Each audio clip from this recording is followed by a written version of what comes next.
Imagine waking up to your home being destroyed by rain. Now imagine that home was a cardboard box.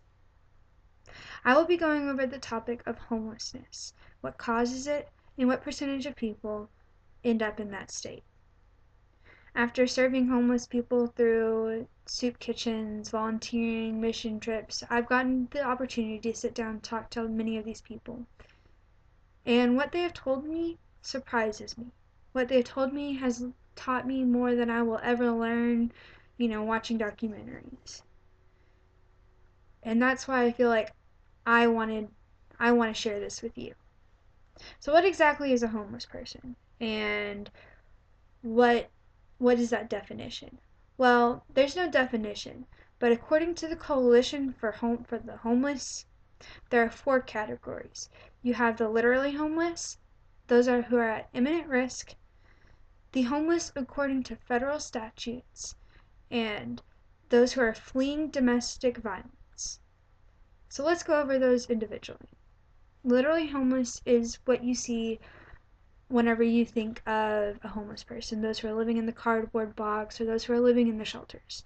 And then your imminent risk people are those who are about to be homeless, those who are about to lose their house, those who are about to be kicked out because of foreclosures or whatever their situation may be. And then you have those who are homeless under federal statutes, which those are the unaccompanied minors who are under the age of 25 who do not have a permanent residence.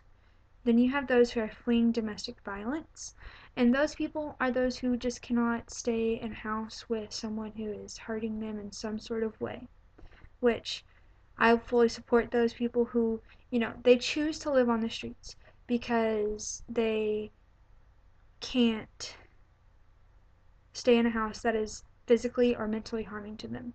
So go them who are sticking up for themselves. So you know the definitions and you know the 4 categories, but we need to know what are the causes before we can talk about the percentages.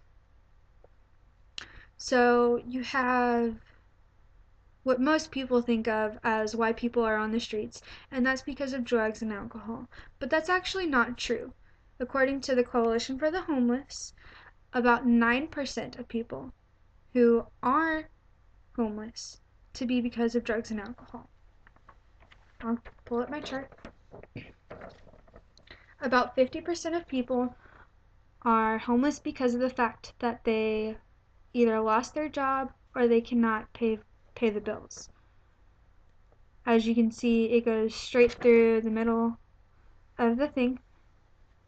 And then you have the 9% of drug and alcohol abuse. And then you have about 34%, which I didn't put them together, but I should have. About 34% of people who are homeless is because of family issues, like getting kicked out by their parents or a family member, or a divorce and the house was taken away, or you have abuse. That was the last one. And then you have 10% being disabled, mentally ill, or sick of some sort of way. And then you have about 11% because they were in jail of some sort. So that's one thing, and it's hard to say that, a large portion of these people are homeless because they didn't have a job. And then people say, well, they just need to go get a job. It's not as easy as it thinks. For these people, they try. They try really hard. So, we know the 4 categories. Now you know the causes. So let's go over who is homeless.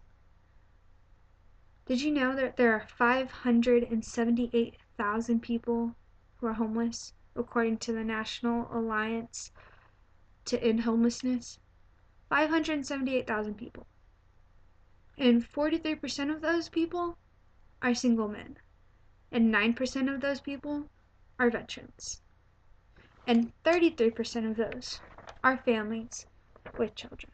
As you can see on my chart, you have our 43% single men, 33% female families with children, and then 17% single women. That is a large number, especially the families. Like, just the families. There are children on the street because their family couldn't afford to stay in a house.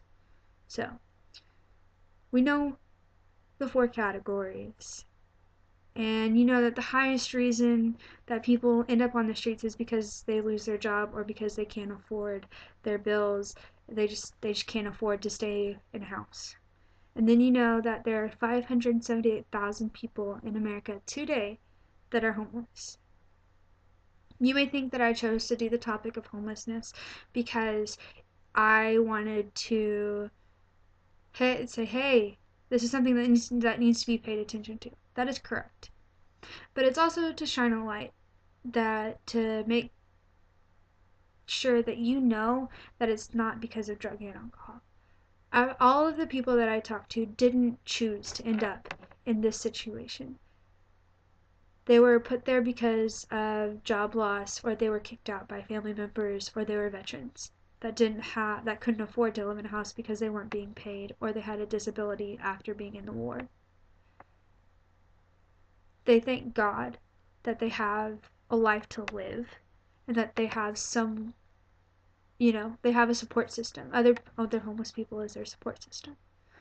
But it still breaks my heart that there are 578,000 people who are homeless today. Thank you.